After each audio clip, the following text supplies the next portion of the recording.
Hello, dear friends. I am Devidas Patil. Welcome you to on my channel. I want to tell you. And today I am going to tell you about past, present, and future, of course. So these are three tenses, and we learn a lot in our schools and even in our high school stages and in our even in our college stages we go on learning these tenses.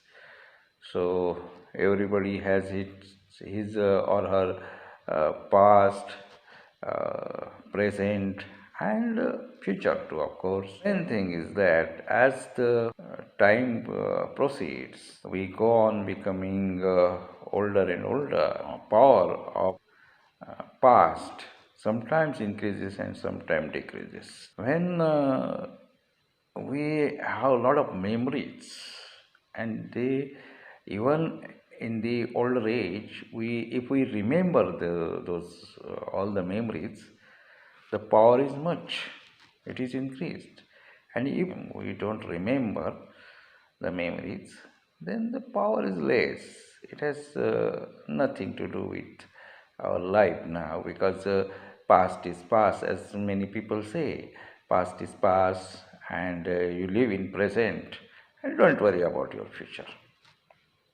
That is also a trend. So what happened? When I was a child, actually, I was unaware of these tenses. Like you, of course, nobody is aware at some age, up to some age, about these tenses. When we are not able to speak words, the sentence, and language, we don't know what is past and what is present and what is future. Who cares? Because at that stage we don't have any idea. We don't have any idea of any tense. So we live in the present tense, and we react to our parents and the elder ones. If they laugh, we laugh. If they cry, we cry. Or even sometimes we cry and they cry. And even we cry and the older ones laugh. So that's a way of living as the childhood goes on developing, and brain power comes in, and we get some idea of tenses while we calculate some words, and we collect some words, and we join them. And as we listen to other persons around us, they are talking all the way, and so we give reactions by words. Now already we at some stage in very childhood, we can't speak, so we can only react by some emotions or some moments. That is a different part.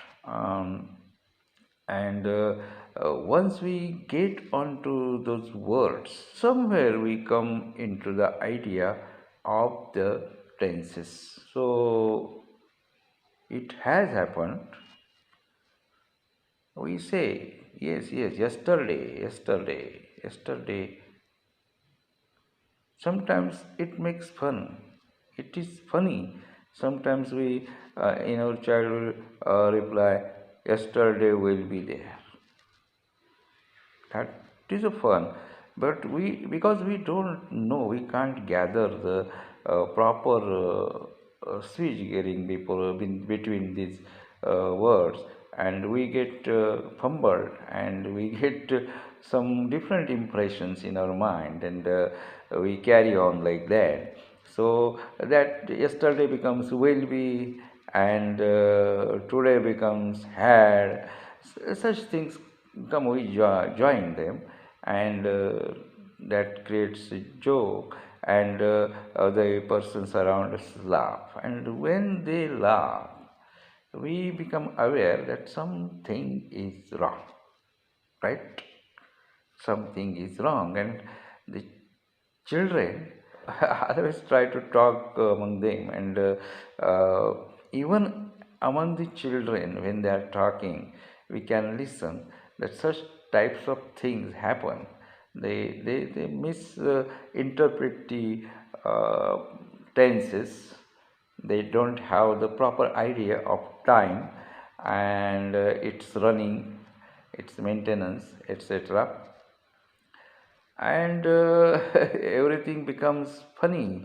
We'll always laugh at that, obviously. So these tenses create jokes, particularly in the childhood, and another type of joke becomes inevitable when a person doesn't know the language properly, because it may not be his mother tongue, particularly when the language is not your mother tongue, you are going to fumble somewhere, and tenses makes tense, still more tense. We become tensed due to the tense.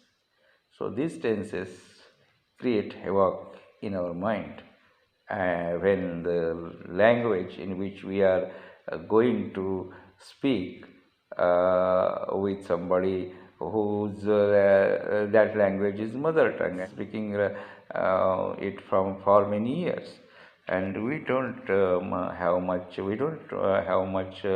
of that time and study of that language.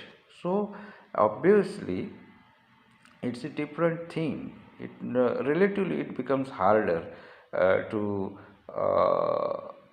achieve perfect tenses and speak in the and use these tenses properly, and otherwise there will be, as I said, atmosphere becomes very funny, and we get into some strange situations, and awkward feeling comes that of course, and it makes no sense, and it gives tremendous unhappiness to us, because we get hurt in our minds. Oh, that was so simple, and I forgot the tense, proper tense, proper words, proper statements I did not speak. Is my guilty feeling. So obviously guilt comes there. So sometimes past becomes present, and present becomes future.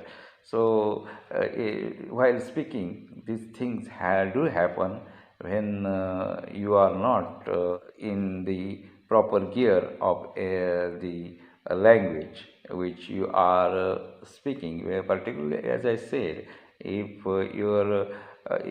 the language you are speaking in which is not your own mother tongue, you are not fully confident unless and until you have studied it, you have talked, written many times, of course, you have given lectures, and when you are fluently speaking, when you become capable of fluently speaking that foreign language, you can obviously use the tenses properly. There will be no problem, I am sure, of course. But in some different cases other than this, the mastery doesn't come, and we get fumbled, we get confused about the tenses and their uses. So, as I said, the tenses are giving tensions right from the childhood to the old age.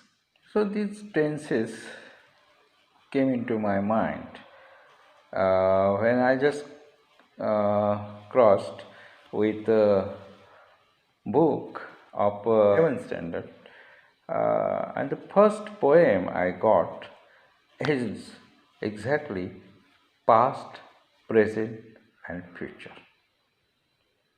It is written by Emily Bronte, and the publishers have included it in the 7th standard English medium school English book. Very first sentence, let me quote it here. Tell me, smiling child. I will speak out that now. I will read a poem for you. It is asked to a child, tenses which the child may not know, may not be aware of the tenses of the time elements. It is asked to child. Somebody has to give the answer. Becoming a child, what the answer of the child will be. So think about it, prepare it, and you can also make a video about the topic I have given to you, or you can write an article on this.